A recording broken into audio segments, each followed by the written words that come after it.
I'm Heath Williamson, Director of Engineering for the City of Gadsden.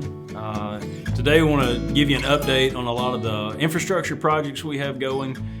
We do manage all the infrastructure projects from this office, and so give you an idea of what we've been working on, maybe a little bit of what's been completed and what to expect, at least in the next few weeks, maybe months ahead. We do have technically two resurfacing projects ongoing now. One is at its final point. We just completed the punch list inspection. That one is going through a notice of advertisement of completion. But it's important to know that the next resurfacing project, or I guess I should say the one that the contractor is currently moving in on, we've done curb and gutter work throughout the city on the different locations that require it. We have the heavier road work about to start with that one, and it's spread at different portions of the city as well through each district. So we'll have what we call an FDR contractor that will move in, and that's called FDR for full depth reclamation. Some of the roadways that we'll work on are at a point of disrepair to where we can't just simply put an overlay of hot mix asphalt on it. And so that requires a contractor to come in and mill up the roadbed, basically give us a much stronger base. We'll add a level of cement to it and then put a brand new surface on top of that. That contractor is scheduled to come in about mid-January. You'll see them across the city. Of course, they'll mobilize to different locations. Once that initial mixing process is complete, there's a middle process that we call a tar and gravel. And so that will seal that surface. That surface is not going to stay forever, so don't be alarmed by that. That just seals everything in place for strength. And then the hot mix asphalt contractor will move in thereafter to put the pretty blacktop, which is what we all want to see. That process, both of those processes will actually happen at the same time on different streets, depending on the location. Some streets don't require the heavier mixing process. Some just simply require the what we call a mill and fill, which is taking off about 1.5 inches of the deteriorated wearing surface, and then we'll put back on brand new. And so excuse me, that's the next part of that process. The best part of, or the best time to pave is always in hot, dry weather, which we are not in right now. To expedite some of the projects and the needs across the city, we will allow the contractors to come in anytime we have at least a couple of days of decent weather. Decent meaning if it's 40s and rising and no rain is planned. And so we can get surprised sometimes, as we know in our Alabama weather, the weather will overtake us unexpectedly. At that point, we'll stop and try to get everything to a good, safe point and then move back in when the weather is appropriate. I'm saying that to say anytime we move in and begin resurfacing this time of year, it's going to be a slower process than normal, at least until we get into some more consistent weather around probably mid-spring. And then, of course, as we progress on through the summer, it gets pristine and we'll be able to go fast. I would expect this next resurfacing project that I've discussed that's starting will probably continue on at least through the end of summer, early fall, and then we'll garner the next plans from the current mayor and the council and see what the next plan will hold, and we'll set those streets and start all over again. South 11th Reconstruction is a project that everybody has been interested in, so we've worked on this one quite a while.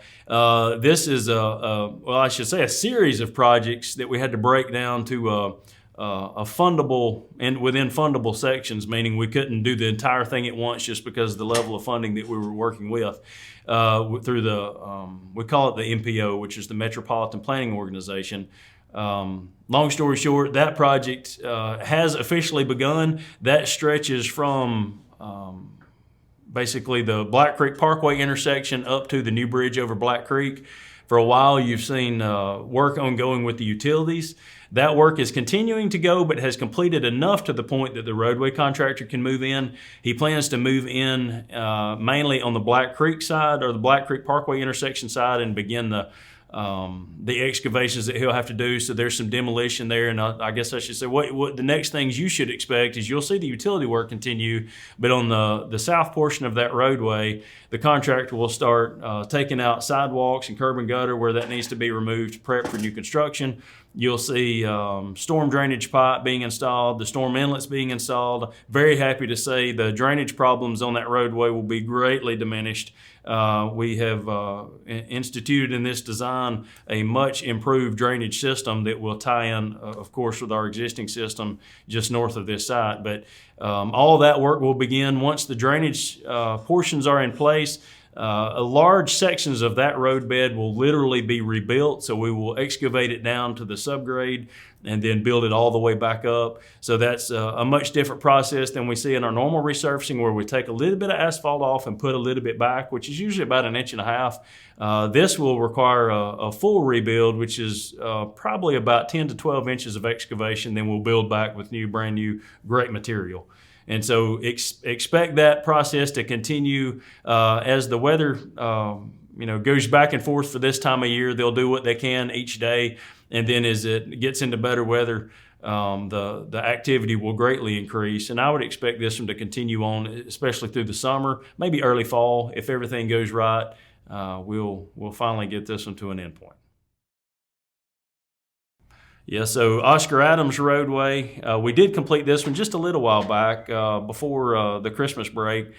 This adds a road from Oscar Adams Elementary. It's the back parking lot. There's a parking lot that's shared. Well, it's not shared, but it sits between the Oscar Adams Elementary School and the Municipal Court Building. We added a new roadway to help the traffic congestion there during the last administration that stretches from that back parking lot, ties straight over to Campbell Avenue. And so, like I said, quite a bit of congestion there in the peak hour time, especially in the morning, but probably even more so in the afternoons with the school pickup. So this gives another exit point and greatly relieves the area. So we're happy to get that one into service. Yeah, Gadsden Sports Park has been a fun one to work on. So we have officially completed phase 1. We've got some minor improvements that we're making around the phase 1 section, but over and all, it is in use, being used heavily and enjoyed, and we love to see that. The phase 2 section, if you're not familiar with it, is we call the 4-pod, the softball, baseball section of that. That's been down there for quite some time, but it needed a major facelift, and so we were able to come in and improve the grades on the field, the drainage system, basically wiped out everything there except for the press box, which we kept the bones of and rebuilt to a current standard, greatly improving everything there. That one is, I would say, 95, 99. It's really close. It's almost to the completion point. We'll finish our punch list inspections over the next couple of weeks, and I believe the first tournament is set out there in March of this year. And so we're excited to see that kicked off. And at the same time as that one's ending, we're beginning phase 3 of the sports park construction, which will consist of a handicap accessibility field that'll have both soccer and softball, baseball combined. It'll have some pickleball courts, improved parking facilities, with, of course, the lighting and everything that goes with that. We're also adding a very needed parking area between the new phase 1 soccer fields and the existing soccer fields that are in place. Parking is always a premium, especially on those tournament days or even on the heavy practice days. And so with the phase 3 construction, that will get completed, as well as sidewalk construction that will really make use of all of the amenities that have been constructed. And so we'll tie phase 1 to 2 to 3. The new concession and restroom buildings will be much easier to access with those improvements. And so work progresses, and I will say we have begun the design discussions on a phase 4, which I'll be excited to release in the appropriate time, but we'll see movement on that as well. We'll just keep trucking forward. Okay, so that wraps up the infrastructure update for now. We will attempt to complete these for you, probably one every maybe a couple months at least. Every project has a different timeline depending on the complexity of the job and certainly the variables that are involved with it. So when we have some other fruitful conversations that we can let out there, we'll be happy to update you. But stay tuned. We'll be happy to update you as we have more to give you. Thanks.